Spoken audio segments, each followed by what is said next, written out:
안녕하세요, 우리 친구들. 여러분의 국어를 탄탄하게 만들어드리는 도시락 국어 은하쌤입니다.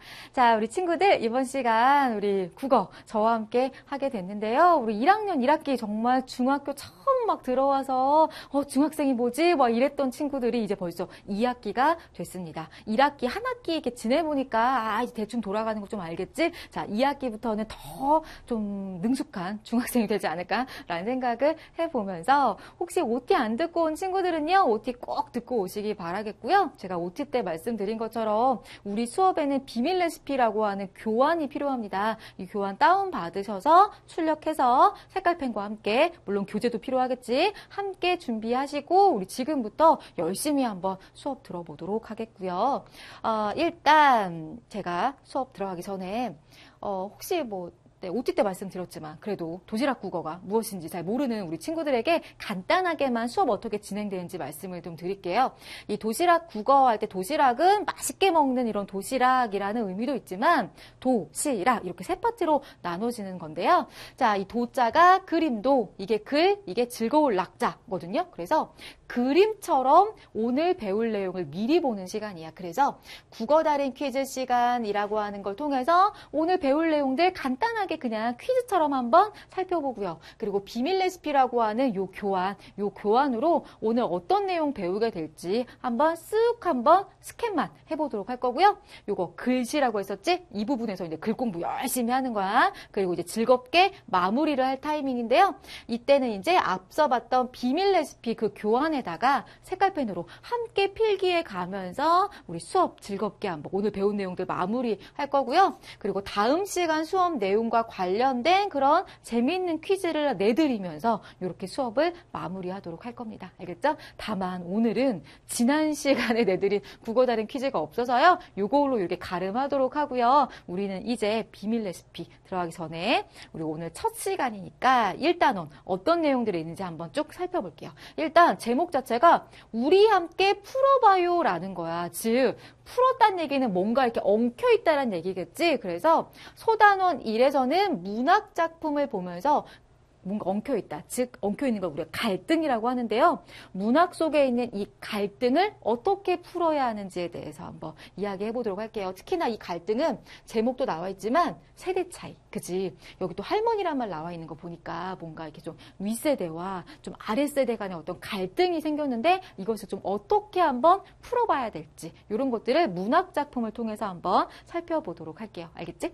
자, 어쨌거나 우리 오늘은 대화를 통한 해결 방안 요걸 학습 목표로 잡고 소설, 할머니를 따라간 매주라는 작품 볼 거고요.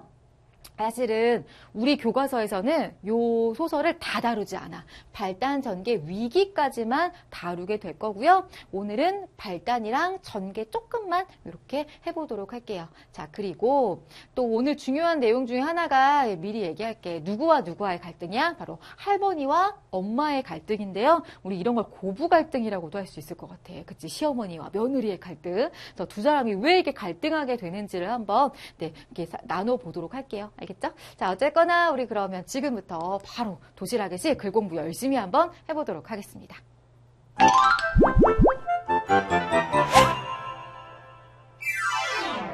네, 자, 우리 친구들 그러면요. 오늘은 7페이지, 일단 7페이지 펴시고요. 우리 1단원에 있는 바탕 다지기 먼저 보고 단원 열기 먼저 들어가도록 하겠습니다. 우리 1단원이 아까도 얘기했지만 우리 함께 풀어봐요. 즉 뭔가 문제가 생기고 뭔가 갈등이 생겼을 때 자, 그때 활용할 수 있는 게 바로 토의라는 건데요. 토의는 물론 다다음 시간에 우리가 좀 더 자세하게 배울 거야. 일단 토의가 필요한 상황은 일단 뭔가 갈등이 생긴 거죠. 사람들의 의견, 가치관, 입장이 달라서 갈등이 발생했을 때 우리는 이 문제를 해결하기 위해서 토의라는 걸 해야 하는데요.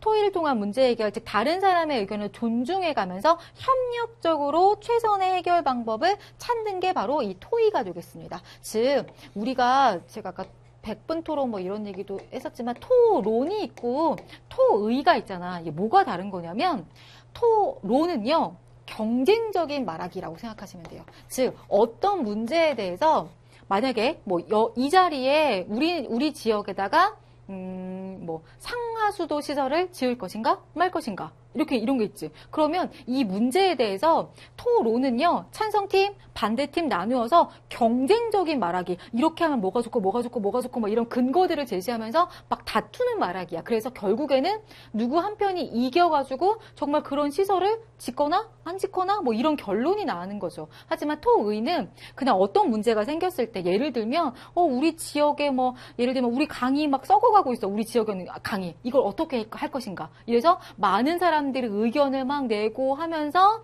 결국엔 이건 협력적으로 의견을 조정해 가면서 상대방의 이야기를 존중해 듣고 뭐 이렇게 서로 조정하고 협력해 가면서 이 문제를 해결할 수 있는 최선의 방안을 찾는 거야.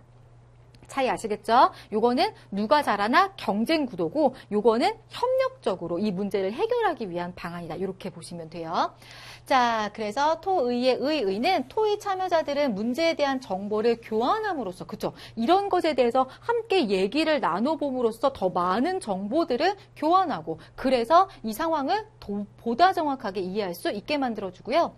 문제에 대한 다양한 의견을 주고받는 과정에서 가장 합리적인 문제 해결 방안을 우리가 협력적으로 찾을 수 있는 거고요.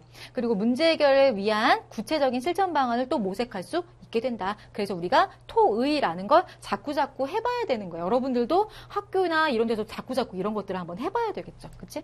자, 그래서 토의의 목적은 다른 사람을 설득하기 위해, 공감대 얻기 위해, 정보 교환하기 위해서, 자신의 생각을 분명하게 표현하기 위해서, 그게 아니라 요거 어떤 문제에 대해서 최선의 해결 방안을 찾기 위해서 우리는 토의라는 걸 하는 거고요. 토의할 때는 내 생각만 고집하지 말고, 맞아, 우리는 지금 누가 잘하나 이기기 위한 경쟁적 말하기가 아니라 특히나 협력적인 말하기니까 다른 사람의 의견을 반드시 존중해줘야 돼요. 그치? 자, 그래서 우리는 또 갈래학습으로 이번에 넘어갈게요. 우리 오늘 소설 배울 거라서 8페이지에 있는 소설에 대한 이야기를 간단하게, 물론 1학기 때도 잠깐 했었어요. 하지만 2학기 때 다시 한번 쭉 정리를 한번 해보도록 할게요. 일단 우리 소설은 현실에서 있음직한 일을 작가가 상상해서 꾸며 쓴 산문 문학입니다. 즉 일단 실제 있었던 일이 아니라 작가가 꾸며낸 이야기야. 근데 이 꾸며낸 이야기가 너무 말도 안 되고 진짜 뭐 하기 망측해 이러면 안 되겠지. 그럼 사람들이 이 글을 읽으려 하지 않겠죠. 그러니까 자, 상상해낸 이야기가 최소한 현실에서 있음직해서 이걸 읽는 사람들로부터 공감, 그치 그렇지 뭐 이렇게 될 수 있도록 만든 작품, 이게 바로 소설이라는 거야. 그래서 자, 이 소설은 이런 여러 가지 특성들을 갖게 되는데요. 그 중에서 개연성이라는 게 바로 요거야. 현실에서 있음직하다. 그래서 사람들이 공감할 수 있는 이런 내용들이 바로 개연성인 거고요. 허구성은 뭘까? 바로 상상해서 꾸몄었다라는 게 바로 허구성이 되겠습니다. 자, 이 허구성의 반대말은 우리가 사실성이야. 사실성은 실제 이런 일이 있었나 없었나. 실제 있었으면 허구성, 상상해서 만들어낸 내용이라면 허구성, 이렇게 구분하시면 돼요. 소설은 만들어진 이야기인 거야. 그러니까 자, 그리고 서사성은 뭐냐, 이 서사할 때 사자가 일사자, 서는 차례서자, 일이 차례대로 진행되는 거야. 즉 어떤 일정한 시간의 흐름이라던가 어떤 일정한 흐름에 의해서 이야기가 진행되는 거, 이걸 서사성이라고 하고요. 대체로 그렇기 때문에 이 서사성 때문에 소설은 줄거리 같은 것들이 생겨나는 거지. 그치? 일의 어떤 순서. 자, 그리고 진실성, 또 이거 보고 우리 친구들이 선생님 분명히 소설은 사실이 아니라 만들어진 이야기라고 해놓고 왜 또 진실성이라고 하냐라고 할 수 있는데, 여기서의 진실성은요, 사실성과 는 분명히 다른 개념이에요. 사실성은 실제 있었나 없었나 이걸 묻는 건데, 진실성은 그게 중요한 게 아니라 실제 있었던 일인지 없었던 일인지 중요한 게 아니라 바로 이쪽에 써야 되겠다. 얘가 삶의 진실을 담고 있느냐, 우리들에게 어떤 깨달음을 줄 수 있는 그런 내용이냐라는 거죠. 그러니까 이 이야기를 읽으면서 다른 사람의 어떤 인생을 살펴보면서 내가 어떤 삶의 진리, 삶의 어떤 진실을 얻어갈 수 있느냐, 이런 거예요. 그치? 소설은 그렇습니다. 자, 그리고 산문성, 산문은 줄글로 쓰여진 걸 얘기하는 거죠. 자, 그리고 예술성, 이렇게 여러 가지 표현이라던가 감동적인 내용 뭐 이런 것들을 통해서 우리는 소설을 보고 감동을 받고 아름다움을 느끼지? 그러니까 예술성도 있는 거예요. 알겠지? 이렇게 해서 정리 한번 해보도록 할게요. 특히나 우리 뭐 개연성이나 허구성 이런 개념들 시험에 잘 나오고요. 서사성 이런 말들도 되게 많이 나오는 말이니까 여러분 꼭 기억해 두시면 좋을 것 같아요. 자, 그 다음에 우리는 이제 소설의 3요소, 즉, 이런 것들이 있어야 이제 소설이라고 볼 수가 있는데, 주제는 모든 글은 다 주제가 있어. 뭐, 작가가 말하고자 하는 생각, 이게 바로 주제니까, 뭐, 시든, 소설이든, 수필이든 다 주제가 필요하고요. 자, 그 다음 구성이라는 게 있어. 소설은 구성이라는 게 필요한데, 즉, 이야기의 짜임새인데, 그 짜임새가 바로 인물, 사건, 배경이죠. 우리 친구들이 많이 헷갈리는 것 중에 하나가, 소설의 3요소를 써라 라고 하면 인물, 사건, 배경을 막 써. 근데 그게 아니라 소설 구성의 3요소가 인물, 사건, 배경입니다. 알겠지? 자, 즉 소설의 어떤 이야기의 짜임새를 만들기 위해서는 인물이 필요하고요. 그 인물들이 어디에 있는지 그런 배경이 필요하고요. 인물들이 어떤 행동을 하는지 사건이 필요한 거야. 알겠지? 이런 것들을 잘 배치해 놓는 걸 우리가 구성이라고 하고요. 자, 문체는 뭐냐? 문체는 글의 스타일. 여러분, 너 스타일 좋은데? 할 때 그 스타일 있지? 그 스타일이 바로 문체인 거야. 그래서 이야기를 서술하는 작가 특유의 개성적인 표현 방식을 우리가 문체라고 하고요. 그냥 이거는 그 글이니까 문자 언어지만 우리 음성 언어, 말로 보자면 말투를 얘기하는 거야. 우리 어떤 사람 말투를 가만 보면 나랑 똑같은 얘기하는데 되게 재밌는 사람 있지. 그치? 그 사람의 말투라던가 어떤 독특한 개성들이 되게 재밌는 거거든. 소설도 마찬가지로 그래도 그러한 어떤 말투 같은 게 있는 거예요. 그게 바로 또 소설의 3요소의 하나입니다. 자, 그리고 여러분 요것도 암기해 두셔야 되죠. 우리 1학기 때 아마 거의 다 암기하셨을 것 같아요. 소설은 총 이렇게 5단 구성으로 되어 있어. 발단, 전개, 위기, 절정, 결말. 그래서 이야기의 맨 앞부분에는 사람들이 이 이야기를 좀 빨리 이렇게 좀 빠져들게 하기 위해서 인물들을 막 소개를 해주는 거죠. 그래서 앞부분 발단에서는 인물이라던가 배경이라던가 또는 약간 사건의 실마리 이런 것들을 슬쩍하고 제시해줘. 여러분들 영화를 보던 드라마를 보건 맨 앞부분부터 대체로 알겠지? 대체로 앞부분에는 이렇게 막 사건이 막 진행되기보다는 이렇게 뭐 어떤 인물들 등장하는지 이런 것들, 이 사람의 캐릭터는 뭔지 이런 것들을 좀 알려주는 그런 내용들이 되게 많거든요. 발단이 바로 그런 부분이고요. 드디어 이제 전개로 넘어가게 되면 이렇게 슬금슬금 올라가지. 뭐가 올라가는 거야? 이거 갈등이 올라가는 거라고 했어요. 즉 사건이 시작돼서 이 인물들 간의 갈등이 막 고조되기 시작하는 거야. 그리고 위기는 이 갈등이 더 고조되고요. 자, 그리고 절정에서는 바로 가장 높이 있네. 최고조에 올라가서 뭔가 막 다퉈서 싸움질을 해서 뭐 누구 한 명 죽던가 어쨌든 막 이렇게 끝까지 올라가는 부분이야. 그래서 끝까지 올라갔다가 이제 그 갈등들이 해결되고 어떤 사건이 마무리되면서 이렇게 결말로 내려와야 되겠죠. 그치? 이런 구조다. 발단, 전개, 위기, 절정, 결말. 알겠지? 이렇게 기억해 두세요. 자, 그리고 아까부터 뭐 갈등이 고조된다 막 이런 말들을 했는데 그럼 갈등이라는 건 또 정확하게 뭐냐? 많이 갈등에 대한 이야기를 많이 하는데 갈등은요. 생각, 의지, 행위 등이 서로 부딪힌다라고 했는데 이 갈자가 칡갈자야. 칡. 나무 뿌리 같은 칡. 등은 등나무 등자야. 두 가지의 공통점은 뭐냐? 둘 다 막 엉켜 있는 거죠. 뭐가? 내 마음이 엉켜 있는 거야. 내 마음속이 엉켜 있기도 하고 또 나와 어떤 사람의 생각이 엉켜 있기도 하는 거죠. 무슨 말이냐? 자, 이 갈등이라는 건 이렇게 할까 저렇게 할까 뭔가 그 생각들이 대립되는 걸 말합니다. 그래서 내 혼자의 마음이 갈등이 되고 있다면 내적 갈등이라고 해요. 이거를 내적 갈등, 내 혼자 마음속에서. 내가 종종 이런 얘기를 하는데 인생은 내적 갈등의 연속이다. 뭐 이런 거. 선생님 정말 눈을 뜨자마자 갈등하기 시작해서 눈을 감을 때까지 갈등하거든요. 5분만 더 잘까? 지금 일어날까? 우리 이런 갈등 하지 않니? 맨날? 그치? 그래서 내가 갈등을 하다가 결국 선택을 하는 거야. 그래, 결심했어. 5분만 더 자야지. 이러고서 다 자는데 엄마가 나타나가지고 인형 빨리 안 일어나! 이렇게 딱 때리죠. 그럼 뭐야, 이번에는 나와 엄마 간에 갈등이 생겨버린 거죠. 그치? 이런 걸 뭐라고 해? 외적 갈등이라고 하는 거야. 즉, 나와 어떤 외부와의 갈등. 그래서, 자, 이렇게 인물과 인물 사이의 생각이 대립하는 걸 인물과 인물 사이의 갈등. 또 인물과 사회 간의 갈등. 이 사회는 우리 대표적으로 홍길동전 같은 거지. 어떤 사회제도와 어떤 인간의 갈등인 거야. 즉, 홍길동은 난 능력이 너무 뛰어난데 내가 서자야. 근데 이놈의 내가 포함되어 있는 이 사회는 서자를 차별 차별해서 서자들은 벼슬에 나아가지 못하게 하는 거야. 이걸 바꾸고 싶어. 이게 바로 사회와 이 개인 간의 갈등이라고 볼 수 있겠죠. 자, 그리고 인물과 운명 간의 갈등은 나의 운명은 이렇게 점지어져 있는데 이 인물은 그 운명을 받아들이고 싶지 않은 거야. 이럴 때 인물과 운명 간의 갈등. 또 인물과 자연 간의 갈등은 말 그대로 자연이에요. 뭐 우리 쓰나미나 해일 뭐 이런 거와의 갈등도 갈등이 되겠고, 또는 노인과 바다라는 작품 읽어봤잖아요. 거기 노인이 어떤 큰 참치였나요? 뭐 이거와 막 사투를 벌여가지고 결국엔 이거 잡잖아. 이것도 어때? 자연과 인간이 갈등하는 거라고 볼 수 있겠지? 이런 다양한 갈등들이 있습니다. 여러분들은 갈등의 뭐 종류, 갈등의 양상, 갈등의 유형 뭐 이렇게 많이 얘기하는데요. 이런 말 나오면 내적 갈등인지 외적 갈등인지, 외적 갈등이라면 이것 중에 어떤 거인지 뭐 이런 것들을 좀 따져보시면 돼요. 그렇게 어렵지 않을 거예요. 자, 그럼 우리 문제만 또 빨리 볼까요? 자, 작품을 통해 작가가 전하고자 하는 중심 생각을 그쵸? 주제라고 합니다. 요거 맞고요.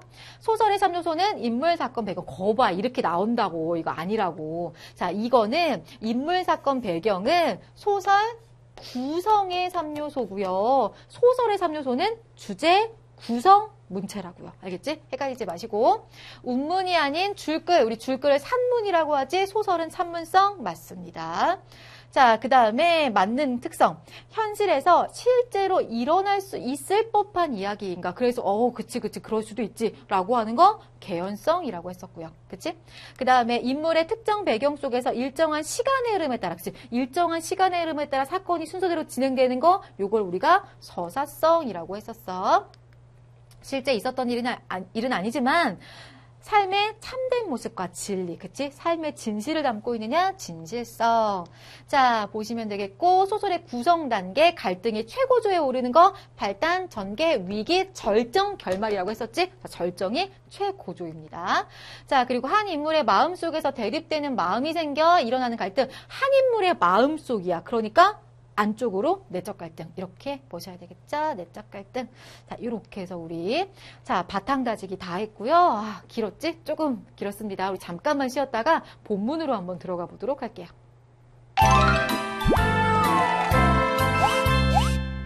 네, 자, 우리 친구들 그러면 이제 9페이지 펴주시면 되겠어요. 이제 우리 드디어 할머니를 따라간 매주, 요거 그렇게 어렵지 않아요. 게다가 서술자, 즉 이 소설 속에서 말하는 사람이 어린아이라서 그렇게 뭐 어휘나 이런 것도 어려울 게 없으니까요. 여러분 잘 따라오시면 되겠습니다.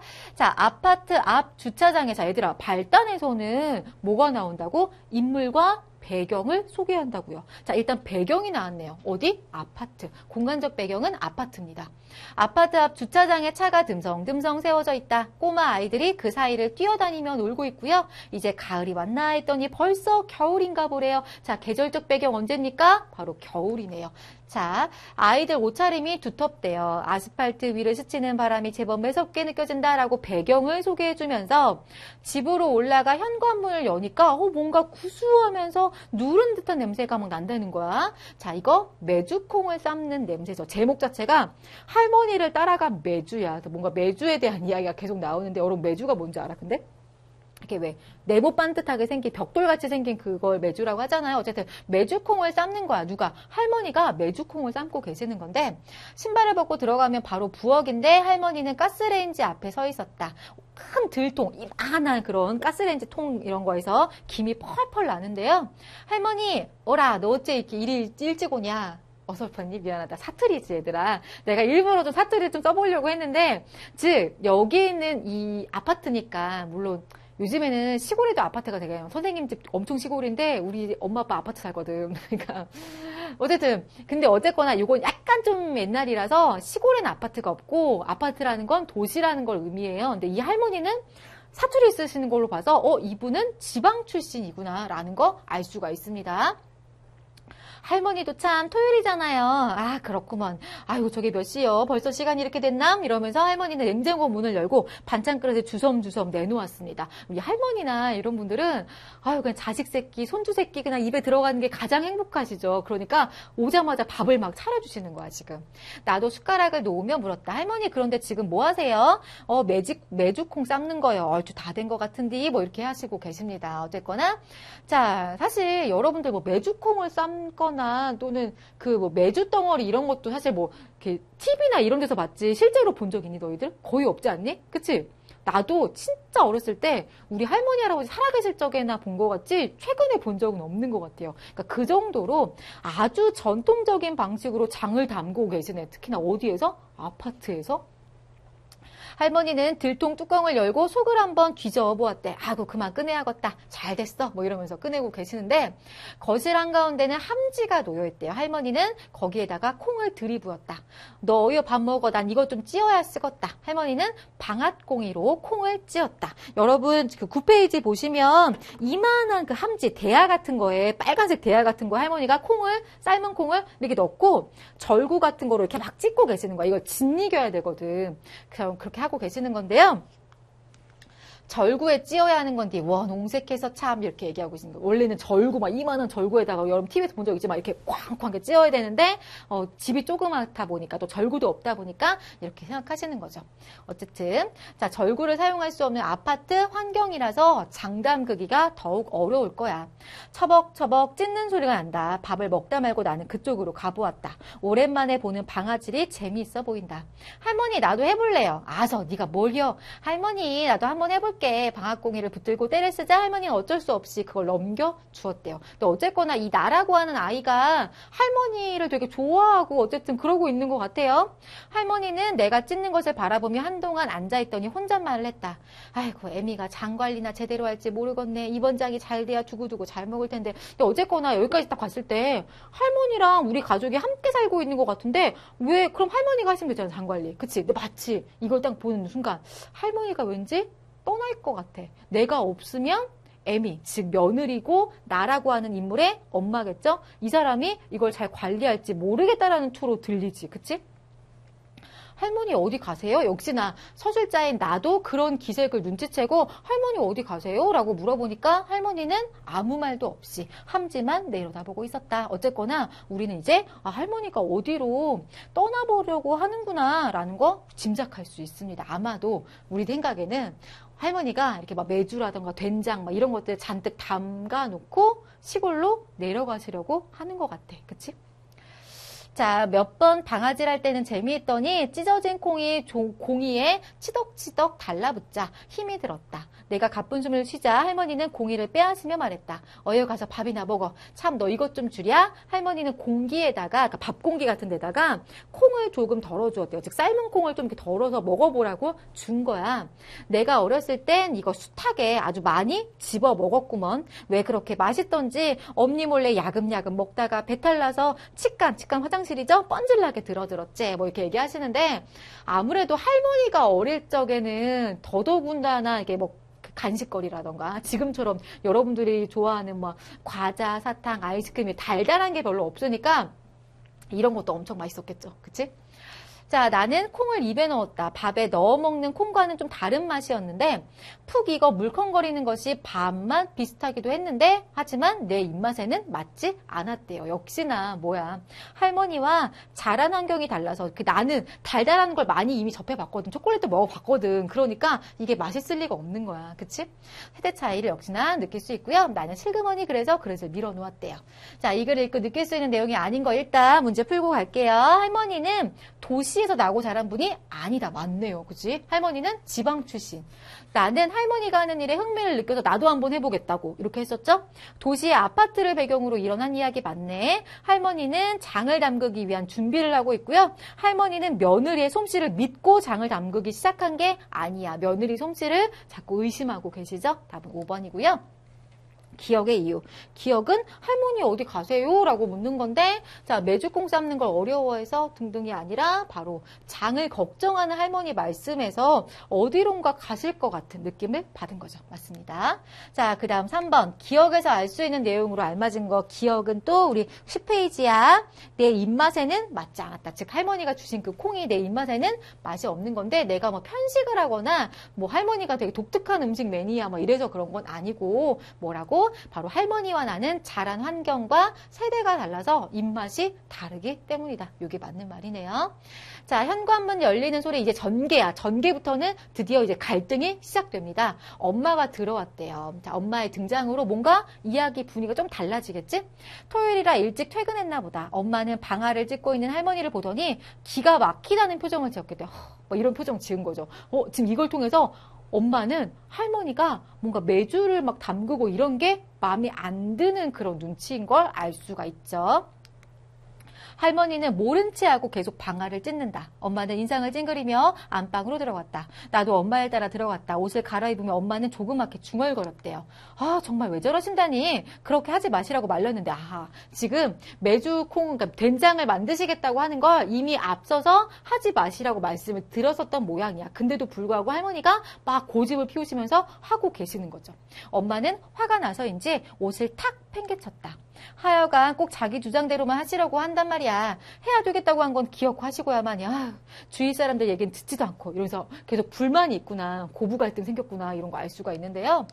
자, 그러고 보니 얼마 전, 얼마 전을 회상하는 거야, 지금. 할머니가 메주를 쓰겠다고 했을 때 엄마가 말렸던 생각이 난다. 즉, 요 메주 사건은 할머니와 엄마의 생각 차이를 드러낸 사건이야. 할머니는, 그러니까 이 메주로 된장 담그는 거잖아. 막 된장, 고추장 이런 거는 우리의 어떤 입으로 들어가는 거니까 반드시, 그러니까 이래. 우리 엄마는 된장까지는 안 담그셔도 김치는 꼭 담그시거든요. 근데 나는 이제 내가 만약에 우리 엄마 아빠가 이제 돌아가시고 난 다음에는 난 김치 안 담글 것 같거든. 그러니까 사 먹지 뭐 이렇게 될 것 같아. 그러니까 이런 차이가 아닐까라는 생각이 듭니다. 아파트니까 항아리 늘어놓을 때도 없고 냄새도 나니 하지 말자고 했던 것이다. 즉 엄마가 반대했던 이유는 일단 항아리 놓을 때도 없고, 그쵸? 막 된장, 막 메주 냄새 막 약간 되게 고약한 양말 막 한 일주일 동안 안 빠르시는 것 같은 그런 냄새가 막 나잖아요. 그러니까 이런 것 때문에 반대했었던 거야. 나는 엄마 옆에 서 있기가 불편해서. 왜? 엄마가 할머니 욕하고 있으니까 불편해서 내 방으로 건너왔는데 책상머리에 앉아 숙제 공책을 펴놓지만 공부가 될 리 없어요. 왜? 엄마랑 할머니가 갈등하고 있으니까 나도 괜히 심란한 거지. 엄마는 할머니한테 불만이 있을 때 가끔 나에게 푸념을 하곤 했다. 난 아무 말도 안 하고 듣기만 한다. 하지만 그런 말을 들을 때마다 내 가슴속은 뭉근하니 아팠대요. 근데 어쨌거나 그런 말을 들을 때 아무 말도 안 하고 듣기만 하고 뭐 이런 것들을 통해서 이 아이는 어쨌거나 엄마도 되게 존중해주고 있고 할머니도 존중해주고 있고 이렇다라는 거 좀 속 깊은 아이인 것 같다라는 생각이 드네요. 지난 추석 때도 그랬대요. 역시나 또 과거 회상이야. 추석날 점심때쯤 되니 큰 고모, 작은 고모네 식구들이 막 몰려왔고 오랜만에 만난 고모와 사촌들과 어울려 벅적대며 즐겁게 지냈는데, 자, 지금 이제 됐대요. 그때 그날 밤 사람들이 많이 오니까 막 이 방 저 방 사람들로 꽉 차서 나는 내 방이 아니라 안방에서 엄마 아빠랑 같이 자야 됐던 거야. 이불을 쓰고 누워있는데 엄마가 소리를 죽여 말했대요. 송편 만드시는 걸 뭐라는 게 아니에요. 적당히 하셔. 이제 적당히. 아까부터 하던 말이 모양이었다. 즉 아빠한테 이제 푸념을 하는데 어머니가 송편을 너무 많이 만드신 거야. 즉 자, 엄마와 할머니의 생각 차이를 드러낸 사건 두 번째인데요.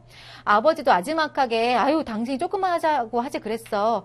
말씀드리면 무슨 소용이에요. 그 큰 함재에 가득 잔뜩 가득 반죽을 해놓고는 만드는 사람이나 많으면 또 몰라. 둘이서 그것만 붙들고 하루 종일. 지금 엄마는 너무 힘드신 거야. 지금 이 많은 송편을 만드는 게. 그래서 친척들이랑 나눠 먹으면 좋은 거지. 뭐 아빠는 남일 얘기하듯이 뭐 이렇게 얘기해. 자기가 좀 도와주면 되잖아. 그치? 이게 문제야. 남자들이. 뭐예요? 나 같은 사람은 하루 종일 직장에 시달리고 집에 와서 좀 쉬면 안 되는 거야? 뭐 이러는 거죠. 엄마도 그쵸. 엄마는 직장에 나가서 일하고 집에 와서 또 집안일하고 힘듭니다, 여러분. 이거 힘든 거야, 이거. 자, 엄마의 목소리가 커졌다. 어쨌든 아빠의 어떤 이런 태도에 또 불만이 더 생겨가지고 화를 벌컥 낸 거죠. 그만둡시다. 그만둬. 아빠는 더 이상 듣기 싫다는 듯 돌아 누웠다. 자, 아빠는요, 이 문제를 좀 적극적으로 개입해서 이 문제를 좀 풀어나가야 될 사람일 수 있는데, 어때? 좀 대화를 피하려고 하고 있죠. 그치? 그거 한 가지뿐이면 내가 말을 안 해. 날이면 날마다 온갖 손만이 가는 일만 잔뜩 버려놓으시니 며느리 입장에서는 그냥 못 본 척할 수도 없고, 그치? 자, 엄마의 목소리가 떨려 나왔다. 나는 누워서 자는 채 했지만 마음이 불안해서 오래도록 깨어 있었다라는 내용까지만 오늘 볼 거고요. 엄마가 매주 만드는 걸 반대하는 이유, 그쵸? 냄새가 나고 그리고 아파트에는 항아리를 둘 곳이 별로 없으니까 반대하는 거고요. 자, 엄마에 대한 설명으로 알맞지 않은 거, 직장에 다녀 평소에 늦게 퇴근하고 할머니가 매주 만드는 거 싫어하고 할머니 고집센 분이라고 여기죠. 할머니에 대한 불만을 나에게 털어놓는데 식구들이 많이 모이는 걸 좋아하지 않는다. 글쎄 안 좋아할 수도 있을 것 같긴 한데 그렇다라는 언급은 없었습니다. 그래서 답이 5번이에요. 아빠, 자, 엄마의 생각을 이해하고 위로해준다. 아니야. 자꾸 대화를 피하려고 하고 있죠. 아빠가 문제예요. 할머니의 생각에만 전적으로 동의한다. 아니고요. 할머니와 엄마의 갈등에 마음 아파한다. 답은 4번이네요. 이 갈등 상황을 그냥 피하고 싶은 거죠. 그치? 답은 4번. 자, 그래서 오늘은 여기까지만. 우리는 빨리 비밀 레시피로 넘어가서 오늘 내용 정리할게요.